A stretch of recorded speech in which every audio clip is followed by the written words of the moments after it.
Greetings to you all. Today, me and Christopher Lee will explain to you about the break-even point case, Donald Wieser's Tweezers break-even analysis. We can see that the sale price per unit is $10. So the quantity, to get the total sales and the total revenue graph, I've taken the quantity and multiplied it by 10, which is the sale price, and have gotten a total sale of 10,000. For the next one is the quantity with 2,000, the sell price of $10, and us $20,000 in total sales, and so on and so forth. For the total cost, we can see all the fixed costs which are on the right, which is rent, salaries, loan, telephone, and office.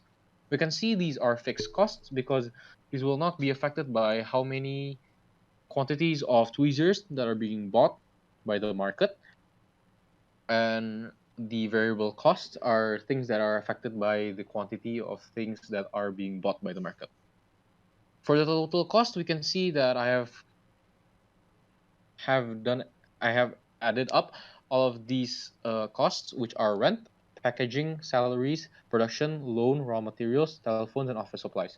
For rent, which is a fixed cost, will be 1,650, and packaging will be $1.5 $1.05 for each pair of tweezers. For salaries, $10,000 for a month, and production will be 5 cents for each pair of tweezers. For loan, it will be $600. For raw materials, $3 per tweezer. And for telephone supplies, $150.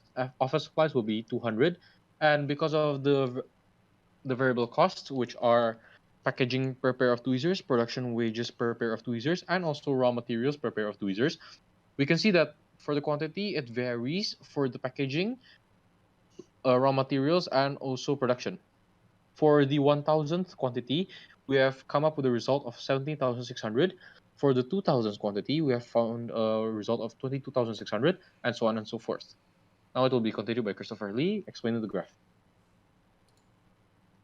Now, before we talk about the break-even point, we will talk about the revenue graph and the total cost graph. As you can see, both of these graphs keeps on increasing because the total production and the quantity also keeps on increasing. And as we can see from the graph, before we reach the break-even point, uh, the total cost is higher than the revenue. So we can say that we haven't achieved any revenue in that area. But as we surpass the break-even point, we achieve the revenue that we need. And as for the fixed cost, it's to 12,700 based on those calculations. Thank you everyone for listening.